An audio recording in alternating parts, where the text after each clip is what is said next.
Welcome back to GBGuns, and this intro is a little bit different because I realized for the first time in the history of the channel, thanks to hold-up displays and the redo of my armory, I can show you guys a rifle in full size.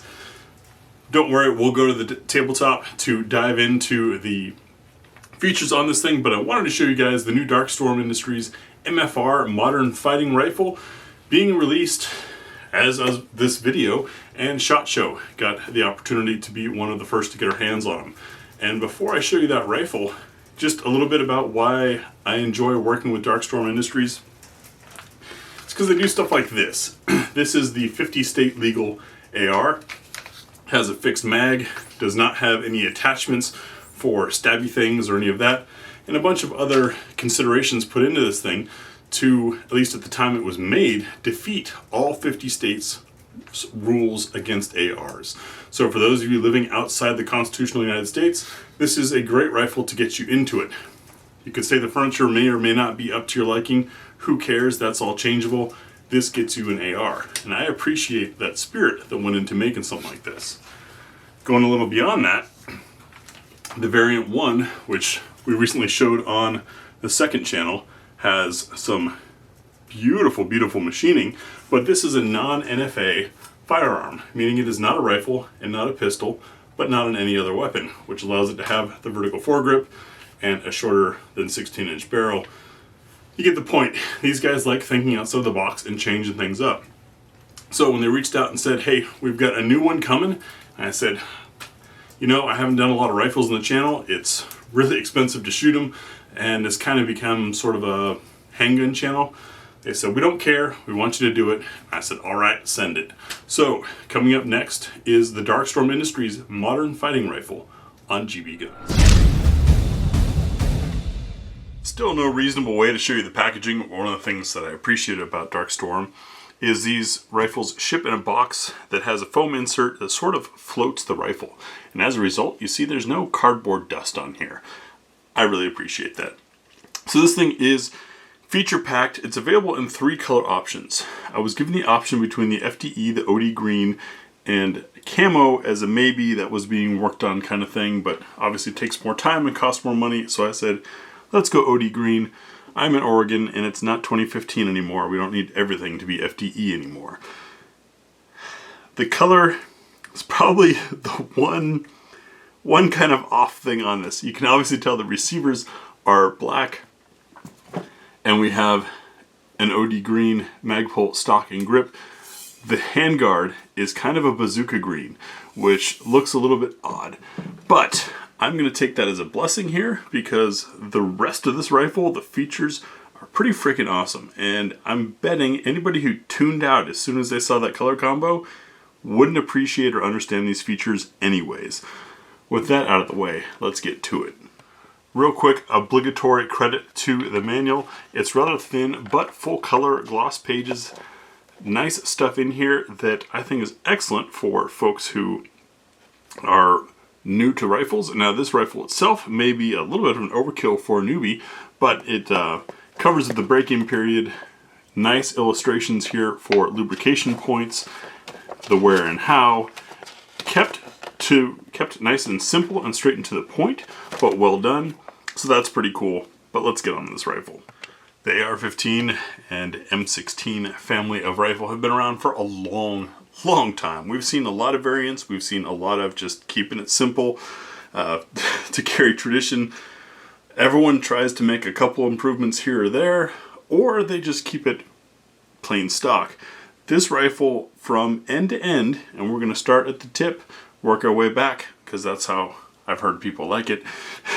And just about every aspect of it, to me, is an improvement, which I think is excellent for a rifle named Modern Fighting Rifle, or MFR, if you want.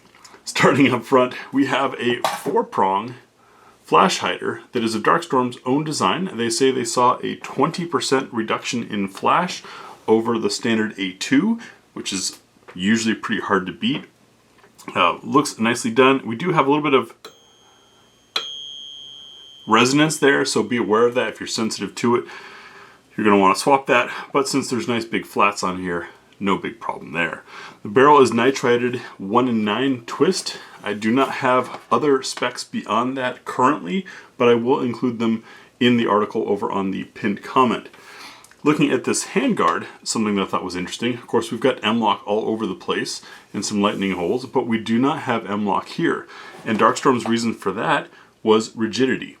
They decided to omit M-LOK slots where the M-LOK is typically not used, leave it where it is used in order to increase rigidity to the firearm. But one more slot back here in case you want to put in a steel QD insert. They do have QD inserts on both sides. In fact, there's 7 QD spots on here. But some of you know that handguards are aluminum, and when you put your steel QD spot into aluminum, eventually the aluminum will lose. So you've got an impromptu 4 on the handguard, in fact, and then you've got M-LOK slots for being able to put in an actual steel one. Coming back a little bit further, part of this handguard setup that I think is pretty cool, we've got 3 clamping screws, 2 coming from the other side, 1 coming from this front side, and you notice this centerpiece that is reaching across. That one helps prevent this from getting over tightened, but is pinned into the pivot pin and helps reduce rotation of the handguard. Additionally, up in here, and I'll have to see if I can crack this open and maybe show you, there are 2 steel pins across here. So this handguard is not going to rotate.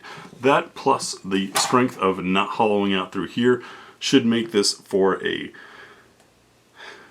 near zero loss when you mount things. Those who have been in ARs for a while know that what ends up happening with super lightweight handguards that everyone gets excited about, especially in the age of night vision and things, you put an IR laser or something like that up front here, then as soon as you're gripping on this, you put a bipod on it, a foregrip, you're leaning against a barricade, something like that, you get a little bit of deflection between the barrel and the handguard. This is supposed to eliminate it. The gas block, which we cannot see fully, we see the 2 screws there, but it is also pinned. Let me see if I can get that handguard off and we can take a look deeper inside there. There we go. Actually, it wasn't that hard at all, but you can see that big beefy pin in there. So we've got it tightened down and located. That gas block isn't going anywhere. We can also see those pins I was talking about. That's what inserts into the handguard by a decent length, as you can see, which will help keep that handguard located the way it needs to be. The barrel nut is also elongated by about 3/4 of an inch and has integrated heat sink, basically is the concept of this, for some heat management around there, some extra strength and heft. And here is that key I was talking about in the handguard. This piece here is actually going down into and settling across here on your upper receiver so that your front pivot pin is also holding the handguard in place. That is probably the most rock steady AR setup that I have seen, at least of any recent note. Another cool feature that I noticed, of course we have an ambidextrous charging handle. I mean, those things are, everybody's got them pretty much, but this here is brilliant. We've got a steel pin that's serviceable in there instead of that little nub of aluminum. I don't know if you guys have had it happen, but it certainly happened to me. You rack a thing too many times and eventually your charging handle wears down that aluminum on the receiver, and then your charging handle doesn't want to stay in place anymore. But with a steel pin there, it's going to lock in solid, and that pin could be replaced. So it doesn't matter what material is on your charging handle. It's a whole lot easier to replace a pin than it is to replace an upper receiver. Now let's take a look at this bolt and carrier. No fancy or crazy cuts or changes made to the overall shape, but they have improved the way the whole thing goes together. First off, on our bolt, you notice we have dual ejectors. We also have an enhanced extractor, and the coating on all of this is DLC. And what they're saying is that, so we've got MIL PRF 32711 heat treatment and DLC coating, allowing for dry operation. DLC diamond-like coating is called that because it is diamond-like hardness and can be extra slick.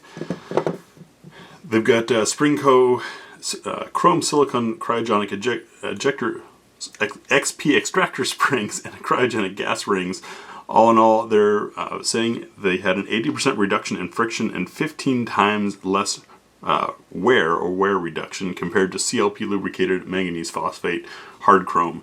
And that's based off of Redicom testing. So everything is taken to the next level. And every time there's something new or done different like that in the construction of these things, I hear people say, well, no, mil-spec is mil-spec for a reason and blah, blah, blah. I think people forget that mil-spec was set up long ago and how much technology has changed and advanced since then. And the military cannot afford the time or financially to replace and update things as new things get better, whereas we on the commercial market have that opportunity. You can see that we have the donut, but not the insert. Those of you guys that watch School of the American Rifle have probably heard that you want one or the other, but not both. So just wanted to check that, get all this put back together. But very nicely done. You can see 100% MPI and 9310 laser etched on there as well. It's really just a bolt and carrier that isn't from the 1960s, if you know what I mean. It's time to update this stuff. We'll get this back together. Let's move on to the lower. The lower, of course, is where we get some more visually readily apparent upgrades that don't require too much stripping to notice, starting with the takedown and pivot pins being nice and beefy and having these enlarged ridges to make it a whole lot easier to grab onto and pull out. I greatly appreciate that. And the thing that I was excited about is this lever right here. This is your bolt control. You lift up while pulling back on the charging handle to lock the bolt open, push down to drop the bolt. I've had something similar on other lowers, and it is a great feature. Doesn't matter if you're on the bench, what you're doing. You don't have to take your right hand out of its position, or your left hand if you're left-handed, because all controls are ambi on this thing, to be able to do all of your manipulations. That is awesome. Magazine release is on this side. The gun does come, I mean, you of course have your regular, but you can double over here. It does come with a PMag. I haven't pulled that open yet just because I'm not a PMag fan. It is a Gen 3. See how it works with a Duramag. Oh yeah, that drops really easily. I like also that these controls are large enough to be easy to use, but they're not monstrously huge. It's not like this is a competition setup and you need those controls to be so easy that just thinking about it bumps them, but they're still big enough that you can hit them with like a glove or something. Darkstorm Industries is in both New York and in Florida, so I guess they understand the weather aspect. We have ambi safeties, which is normal, and their own trigger, which is set at about 4.5 pounds and is pretty darn crisp. I'll give you a look at it. That's our take-up. Breaks nicely. Reset, of course, is very positive and took us just in front of the wall. This would be very easy to run this gun quickly. Our castle nut has plenty of staking spots, and I found 2 staking points, one there and one there on each side, which is nice. Notice we also have a QD end plate on there, and then the buffer tube is also of Darkstorm's own making, out of 7071, not 6065, so a little bit stronger. It has one more point in it for adjusting the stock to exactly where you want it, and then a hole on the end for letting air or liquid or whatever out of it. So that is the Darkstorm Industries MFR modern fighting rifle that I think is pretty cool. I'm very excited to get it to the range. The one day I had to get to the range to try to film with this prior to SHOT Show is the day I'm filming this, and it is sleeting, freezing rain, and a little bit of snow, or what the internet likes to call wintry mix. Not exactly good weather for hills and narrow country roads. So it's gonna have to wait to be able to get to the range of this. But overall, the build on this thing is really impressive. I think there's some great potential to it. The color combo, OD green and kind of bazooka green-ish, You know, when I first opened the box, to be honest, I was a little disappointed. I thought the whole gun was going to be OD green. But after seeing those specs, I'm kind of liking that it's got a very unique look to it, because this rifle is different. There's more build to it. There's more thought to it. Everything from flash hider to buffer tube is an enhancement, is a modernization of the AR. So if this is going to stand out a little bit visually, I'm okay, because I'm pretty sure the performance of it is also going to stand out. Thanks for watching.